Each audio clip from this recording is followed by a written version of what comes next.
What's going on, everyone? I'm just a typical, average American here today to react and learn about the 10 most incredible Great British Bake Off creations.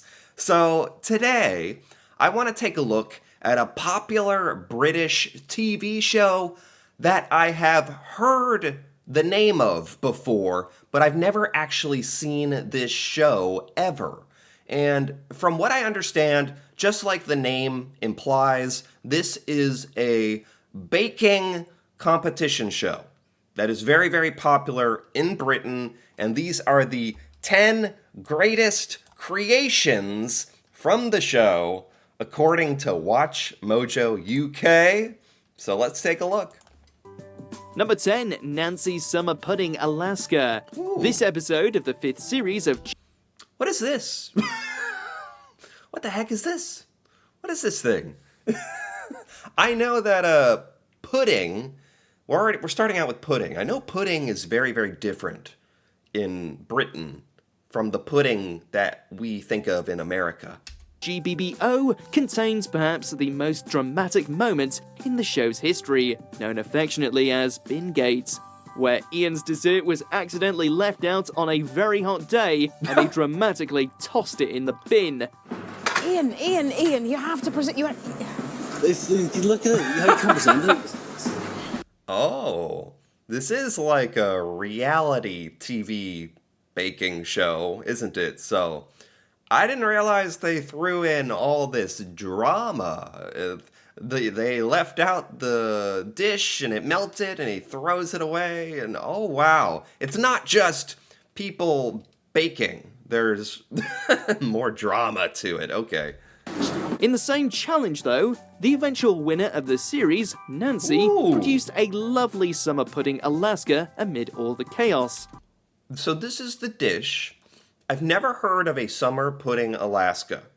Alaska is a U.S. state, so you'd think I would have maybe heard of this. Never heard of it. And like I was saying before, this is not at all what Americans imagine or think of when we think of pudding. To us, pudding is always a semi-solid in a bowl. It's chocolate or vanilla or whatever flavor, and you eat it with a spoon. It's almost like melted ice cream, but thicker, like yogurt or something. This looks more like a cake or something. It was visually stunning and looked like the perfect thing to eat on a hot summer day, with lovely peaks and a garnish of fresh fruit. Pudding or not, I don't care what you call it. This does look pretty amazing. It's a lovely summer fruit flavour. Number 9, Louis George vs. the Dragon. Also in Series 5, Louis Troiano was eventually one of the season's runner-ups. But in the second episode of the show, he made an incredibly impressive creation. What? For the showstopper round, where contestants were charged with making a 3D structure using biscuits, Louis concocted a piece entitled George vs. the Dragon, which depicted a scene featuring not just a dragon, but several other animals. You know, it's not like amazing, but it's good. And it's a dragon, and it's made out of biscuit. Louis may not have won Star Baker that week, with the honour going instead to Richard, but this was still one of the judges' favourites. The heat coming from the dragon is beautiful. Number 8, Okay, they didn't spend much time looking at it. There's a horse. There's the paper mock-up. Yeah, I mean, it's good. It's not, like, mind-blowing. I know in this day and age, there's, like, people, like, on TikTok, there's this guy who makes stuff out of chocolate that literally looks like a photorealistic dragon. But, you know, this one's pretty good. Let's keep going. I feel like I'm turning into some kind of stuffy food critic or something, but that's what these cooking shows will do to me. France's Rainbow Picnic Pie. In 2013, Frances Quinn won the 4th series of Bake Off, and one of the contributing factors was the bake that she did in the final episode. While many of Frances' creations were amazing, our favourite had to be her final signature bake, the rainbow picnic pie. There's going to be so much going on in there. While we're most Rainbow picnic pie. I don't know if these are just really fancy, strange foods, or if these are British foods that I haven't heard of, or I don't know. I have no idea what this is. used to seeing sweets on GBBO, contestants have to be able to master savoury bakes as well, which is what they were charged with for this picnic pie challenge. I've never seen a pie look like this. It's like a rectangle. Frances crafted a baked picnic basket loaf that housed a delicious roasted vegetable and cheese filling, and the judges, well, ate it up. Oh, this is one of those British, like, savory pies. Yeah, we don't have anything like this in America. This is like, okay, wow, look at all the layers. Yeah, I think in Britain, you take pies and puddings to a whole different level than in America. This is way more complex than any pie I've ever seen. Oh my lord, that's amazing. Very, very neat layers. Ooh. Number 7, Becca's cheesecake. Okay. Near the end of Series 4, the bakers were charged with one of the most difficult challenges to date, making a dairy-free cake made with vegetables instead.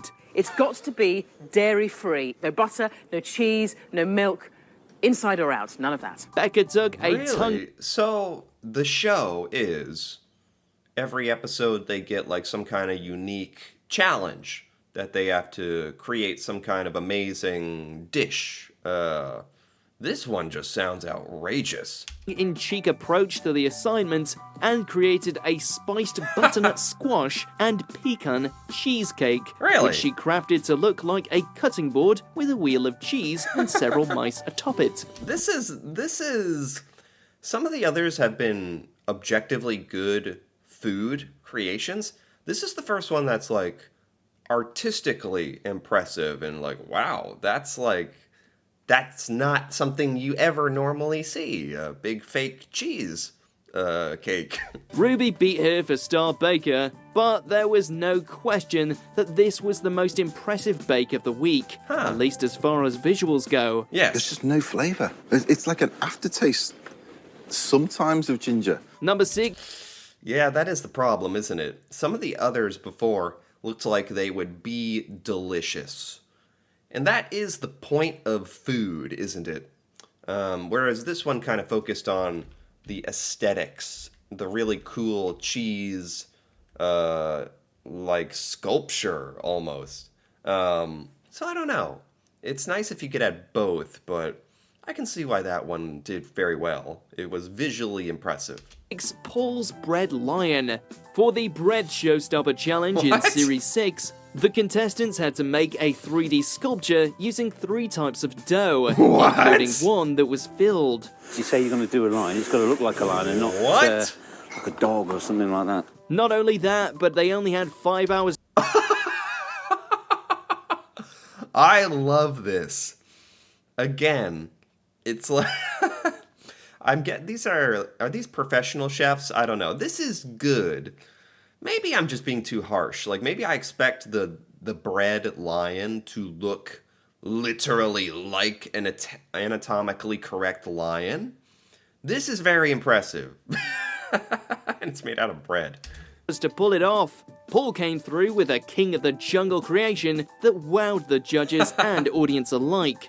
Though The idea is really good too. Judge Paul Hollywood gave contestant Paul extremely high praise, even saying that he never would have attempted something of this complexity. Paul somehow didn't manage to take home the title of Star Baker that week. Wow. He did, however, get a special commendation for the bake. I can see why this show is popular. It's very, like, fun. You can watch it seriously. You can put it on in the background while you're doing something else at home. It has to do with food, which is fun. And it's also, like, artistic, too. I see why this show is popular. I wouldn't have attempted anything like that. That is exceptional. Number 5, Candice's Gingerbread Pub. Candice Brown took home the top prize at the end of the 7th series of Bake Off, but in the second episode, she made it clear early on that she was one to watch. You're being very ambitious again. For the showstopper on Whoa. Biscuits Week, the bakers had just 4 hours to create an original gingerbread scene featuring at least 8 characters or objects. Oh, she actually built the inside of the house, too. Candice ran with the idea and made a full pub made of gingerbread and biscuits. A pub. That's very appropriate. It's the holiday season right now. And a pub is very British. Again, I don't know if these are amateur chefs or what, but the idea is awesome. The execution is good. Like, I hate to be the food critic here, but whatever. When we're watching the Great British Bake Off, let's go for it. It's not like super, it's not like perfect. It's a little it's a little messy. I hate to criticize, but Which evening I definitely couldn't do this at all. I couldn't come close, but then again, I am not on the Great British Bake Off. included a sticky ginger carpet, just like a real pub would have. The creation helped her win Star Baker for the week. Nice. Great ginger cake, that one, actually. It's Great, lovely. Very, thank very you. good. Number 4, Stephen's A Baker's Lunch Cake. The 8th series of Bake Off was the first to air on Channel 4 after a move from the BBC, and audiences were nervous about what the show would look like on a new network. But there were, of course, plenty of impressive challenges to behold. Is this a cake that looks like a loaf of bread? Including Stephen's A Baker's Lunch Cake, which appeared in the very first episode and won him Star Baker. Ooh. Oh, I like this. We're starting to get near the top of this top 10 list. This looks more realistic, and this is a cake? The challenge was to make an illusion cake, and Stephen's was an undeniable success. Wow. He craftily crafted his cake to look like a loaf of sandwich bread. Wow. There's like a show or something on Netflix or something where it's like, is it real or is it cake? And this is exactly the type of thing that they do, like a hyper-realistic sandwich. It's actually cake! Bread, along with a fully constructed sandwich. Wow. Perfect. Oh. The hazelnut, the peanut, the frosting, the layers are equal, the outside, the colour, texture, it's all there. That's very Number good. 3, Yan's Banana Ramen Cake. Chun Yan So, known as Yan on the show, Banana ramen cake? This looks like a bowl of ramen, but it's cake? also produced an illusion cake in the first episode of Series 8. No and while way. she may not have been given the accolade of Star Baker, we actually think her creation ranks higher than Stephen's. Juice balls. Science. She created a cake constructed to look like a bowl of ramen noodles, complete with boiled egg, vegetables, and even chopsticks. Wow, this is not real. This is good. This is impressive. She gave it the clever name of Banana Ramen Cake, and it definitely fit the bill, amazingly mimicking the appearance of the iconic savory noodle dish. The cakes are slightly too dry. Oh. It's unfortunate, but that design is incredible. Number 2, Oh, they're harsh. The judges are harsh, just like me. Okay, number 2. Nadia's Fizzy Pop Cheesecakes.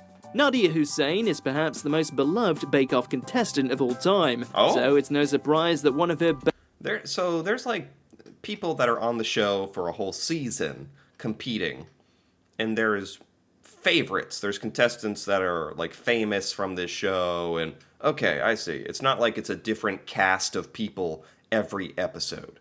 bakes ranks high on our list. Clever. Very, very clever. In fact, the biggest challenge was picking just one. While the desserts episode challenge wasn't to make an illusion cake, Nadia made one anyway. She was charged with making a tiered cheesecake, but upped the ante and added a floating fizzy meringue pop can for added visual zing to her. No way. A floating soda can pouring onto it. This is not number one? Oh my god. A trio of cakes. She takes that cream soda. It's no wonder that she won her season, became Okay. a BBC foodie star, and was even asked to bake a cake for the Queen's 90th birthday. Wow. That doesn't surprise me too much. This is the creativity and execution I expected, like, and this isn't even number one.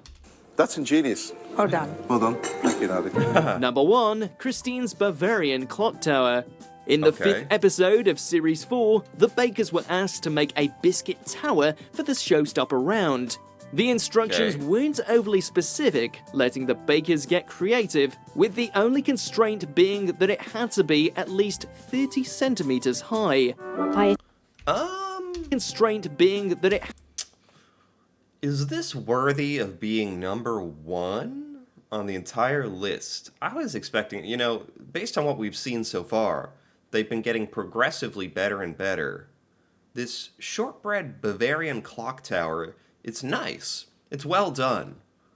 Is this the greatest creation on the Great British Bake Off of all time? Based on what I've seen today, I don't know. had to be at least 30 centimeters high.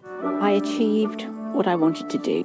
Christine opted to put a spin on the traditional concept of a holiday gingerbread house, and Okay. used shortbread instead of gingerbread to create a stunning Bavarian town clock tower. Am I being too critical here? It's very well done. It's very nice. But some of the other things were more, I don't know, thought-provoking, like more whimsical and imaginative. I don't know. I don't know how I feel about their number one here. It was topped with snow and circled with precious little evergreen trees, making for a full-on magical winter wonderland scene. All the flavours are all good. Texture's good, the bake's good, the look of them's good. Excellent.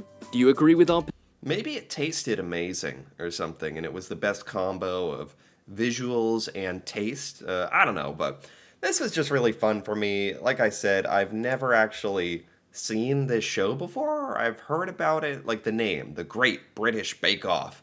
And I was always like, what is that? So this is like a fun introduction to the show for me, and kind of showed me the crazy, fun, weird creations that they do. I can see why this show is popular. I enjoyed it. But anyway, if you enjoyed this as well, feel free to give this video a like or leave a comment with your thoughts on the Great British Bake Off, what you thought about these creations and their ranking. That'd be fun to hear about. And if you're interested in more videos like this, me reacting to Britain and learning about British culture, feel free to subscribe for more. And until then, thanks for watching, and see you next time.